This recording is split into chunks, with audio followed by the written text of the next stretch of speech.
Hello everyone and welcome back to another episode of FPL Fanzone. My name's Nick and in today's episode we're going to look at my Game Week 6 Wildcard final decisions. So we're going to look at the template team, we're going to look at the AI recommended wildcard team, and then also we're going to look more specifically at the enablers and differentials for choices in and around changing up that team. Lastly, we'll look at my current draft, and then finally looking at my options going into the deadline in a couple of hours time. So without further ado, let's get started.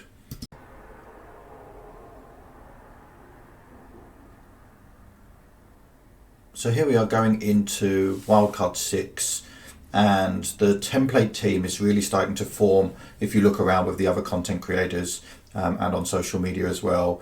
Raya in goal seems to be the most popular pick at the moment, but obviously being yellow flagged and no update from Mikel Arteta on whether or not he's actually going to be fit for the next game week, there are now some decisions to be made whether you stick with Raya and a 4.0 or you change down to someone like a Flecken, for example.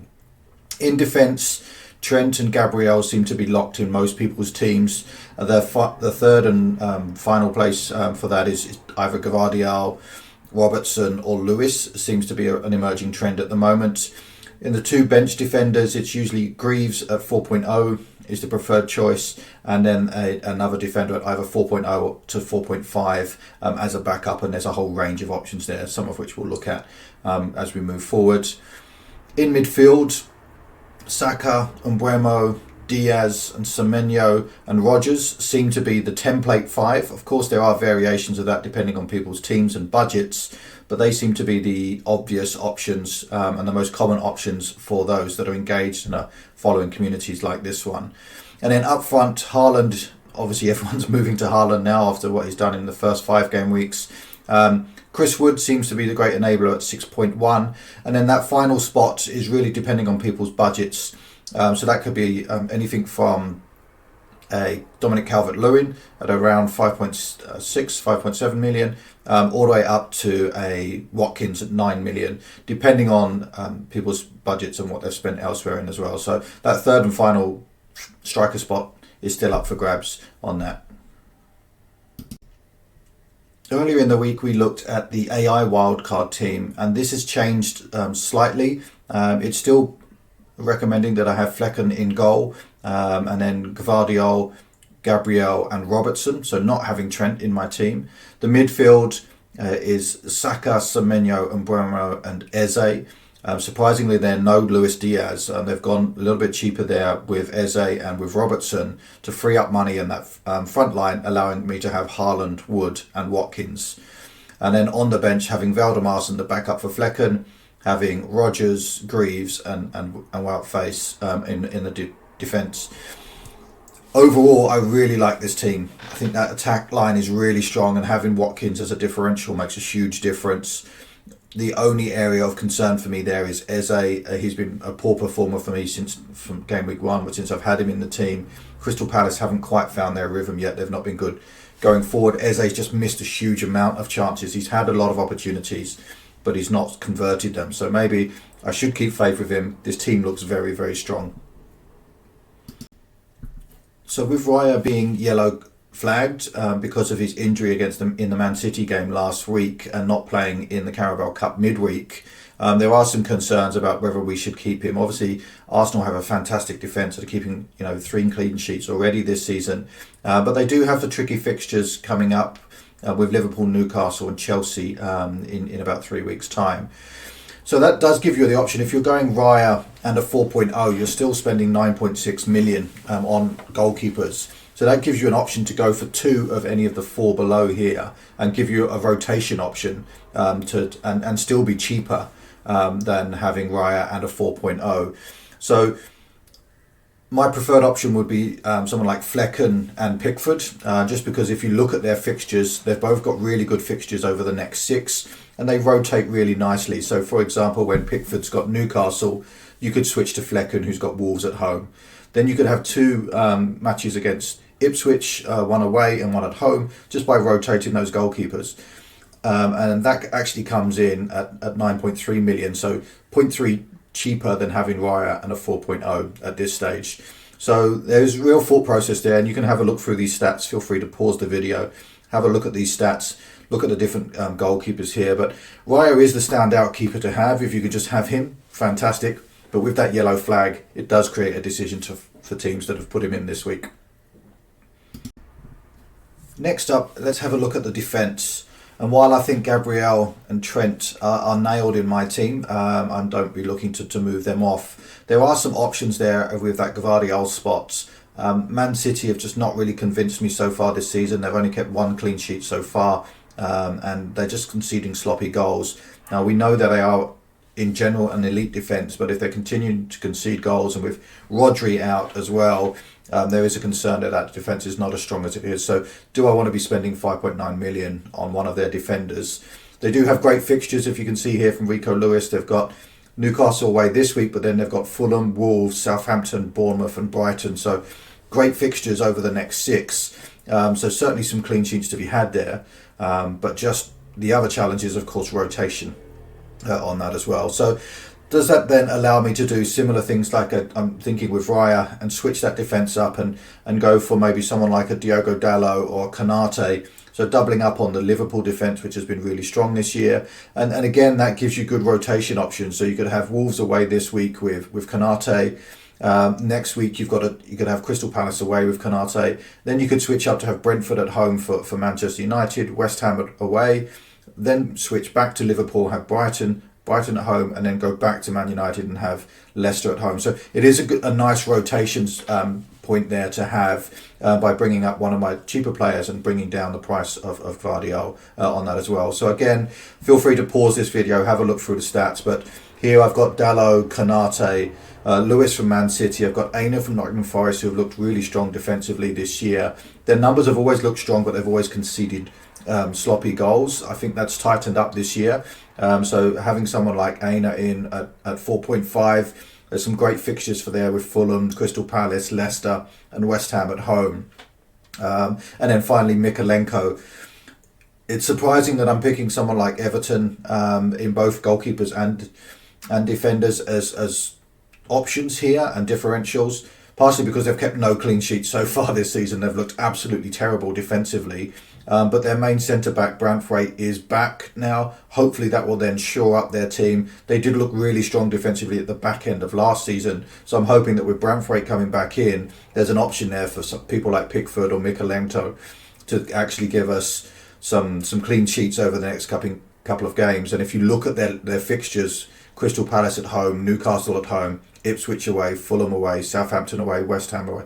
These are good fixtures. You know, it's a good run of green fixtures for at least 6 or 7 weeks for Everton. So certainly one to consider, but obviously the stats say don't go there right now, but certainly one to think about.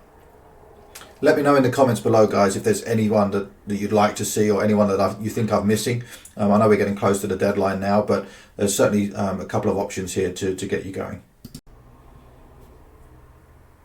Next up, and moving into midfield, I think for me, the midfield is pretty much set. My only concern really is looking at Luis Diaz. Now, if you look at the stats, he's got 5 goals already this season, 1 assist, 8 bonus points, and is just looking in really, really good form.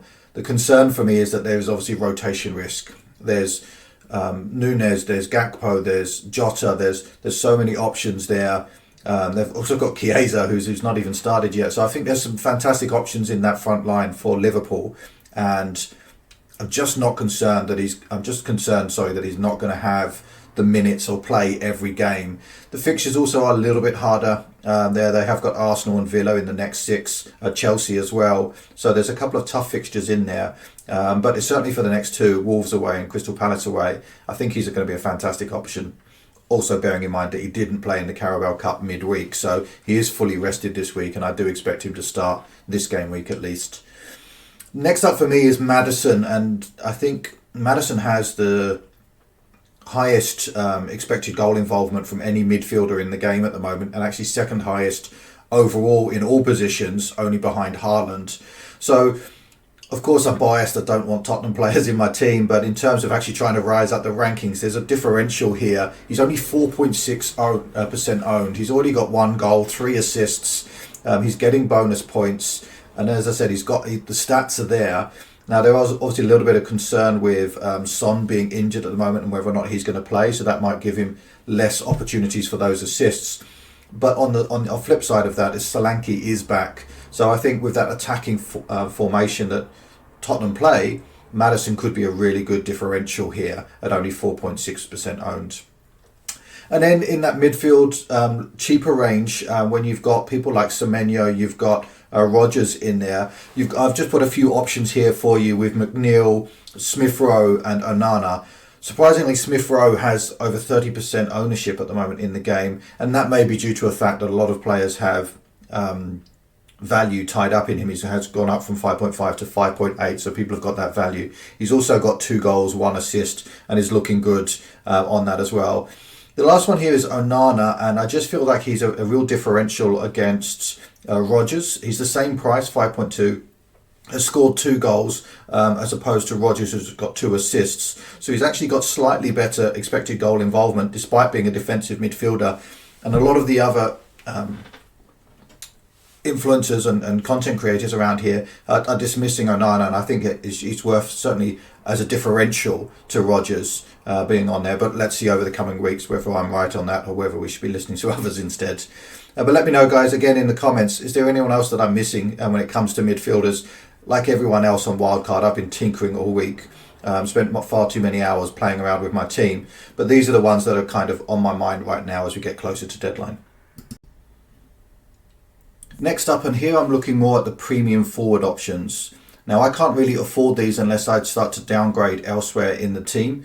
So I would have to downgrade either Trent or Gvardiol down to a 4.5. I would maybe need to change Raya down to a 4.5 goalkeeper and not have a backup, which would then free up that extra money, allowing me to go for one of these premium options. And actually, if you look at the data as it stands at the moment, Nicholas Jackson, 4 goals, 2 assists, 5 bonus points. Has got the best XGI outside of Haaland as the forwards. Of course, Haaland's already in my team, which is why he's not on this list. And he's in most people's teams. I think 70% of the game now own Haaland. Outside of that, Havertz has a really good run of fixtures for the next 3. Leicester, Southampton and Bournemouth. I think there's some real opportunities for him to pick up some points. I am already tripled up on Arsenal, so I can't get to Havertz. But of course, if I drop Raya down, that does give me that opportunity to go for a third Arsenal player and bring in Havertz.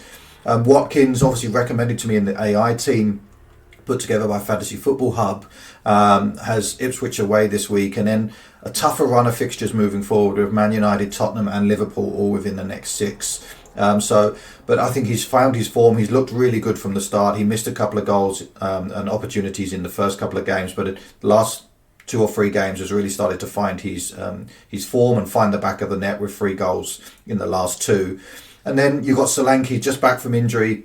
I think he's a great option for those that want to bet on the Tottenham front line. And then lastly, I've just got here Calvert-Lewin, who is only 5.6% owned. He's now gone up to 6 million. He's got 2 goals and assists, and that Everton run of games with Crystal Palace, Ipswich, Fulham, Southampton and West Ham looks too good to turn down on that as well. So again, there are a couple of other options with obviously Chris Wood and with Haaland, but they're both in my team as locks at the moment, so I haven't put their data up here. So let me know, guys, do you think these are the right options? Are you picking any of these? Are they in your team? Put them in the comments below. Next up, big decision captaincy options for game week 6. Now, of course, Haaland is the person predicted to get the most points. He's playing Newcastle away this week. They've looked pretty poor defensively so far this season. Next up is Salah with 7.8 points away to Wolves. Now, a lot of people would have moved off Salah now with the fixtures coming up. So maybe a potential differential going someone like Diaz or Trent Alexander-Arnold. Wolves at the moment are in a whole heap of trouble. They're conceding a huge amount of goals. But not only that, they came out in the press conference earlier today that their team has got a virus and a lot of their players will be touch and go whether or not they're actually going to play next week. So there's a real opportunity there, potentially target that fixture and have a Liverpool captain, a Liverpool player as a captain on that as well. So it's certainly something that I'm considering for this week.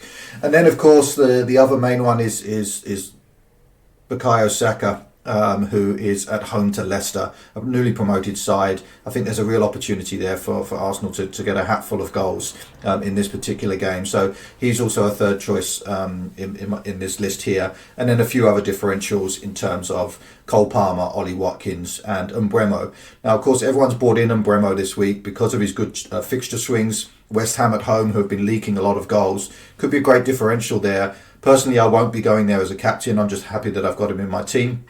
But he's certainly one to be considering if you are looking to go down the differential route. And lastly, this is my wildcard team as it stands, going with about an hour until the transfer deadline. I've got Raya in goal, who's now risen to 6 million.